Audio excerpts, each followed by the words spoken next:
ഇസ്ലാം വളരെ ഗൗരവത്തോടെ സൂക്ഷിക്കാൻ പറഞ്ഞതാണ്. വളരെ അനിവാര്യ ഘട്ടത്തിലല്ലാതെ കടം വാങ്ങരുതേ എന്നാണ് ഇസ്ലാം പറഞ്ഞത്.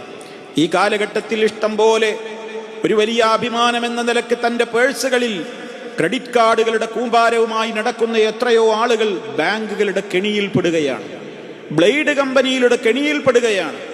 ആർഭാടത്തിനും അനാവശ്യത്തിനും അതുപോലെയുള്ള കാര്യങ്ങൾക്കും പൊങ്ങച്ച പ്രകടനങ്ങൾക്കും വേണ്ടി കടം വാങ്ങിക്കൂട്ടിയിട്ട് അത് വീട്ടാനാവാതെ പിന്നീട് മുങ്ങേണ്ടി വരികയാണ്.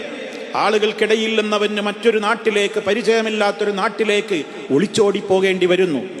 ഉറങ്ങാൻ കഴിയാതെയാകുന്നു, ഭക്ഷണത്തിന് രുചി നഷ്ടപ്പെടുന്നു, കണ്ടിരുന്ന ആളുകളെ കാണാൻ കഴിയാതെ തലയുയർത്തി നടക്കാനാവാതെ നാണം കെടേണ്ടി വരുന്നു.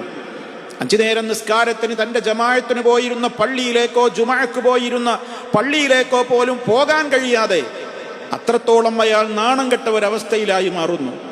ഒരുപാട് കളവുകൾക്ക് മീതെ കളവുകൾ അയാൾക്ക് പറയേണ്ടി വരുന്നു, വാഗ്ദത്തങ്ങൾ ചെയ്യുന്നു, ലംഘിക്കേണ്ടി വരുന്നു. ഇതൊക്കെ കടക്കെണി കൊണ്ടുണ്ടാകുന്ന ദുരന്തങ്ങളാണ്. കൂട്ട ആത്മഹത്യകൾ, കുടുംബങ്ങൾ ഒന്നിച്ച് ആത്മഹത്യ ചെയ്യാറുണ്ട്. എന്തുകൊണ്ട്? കടക്കെണിയിൽപ്പെട്ടു. താമസിക്കുന്ന വീടും പറമ്പും വരെ ജപ്തി ഭീഷണി നേരിട്ട് ബാങ്കുകാർ കൊണ്ടുപോകാൻ വന്ന് നിൽക്കുകയാണ്. വിഷം കഴിച്ച് കൂട്ടമായി ആത്മഹത്യ ചെയ്യേണ്ടി വരുന്നു. എന്തിനു വേണ്ടി? കടത്തിൻ്റെ കെണി അത്രത്തോളമാണ് പ്രിയമുള്ളവരെ.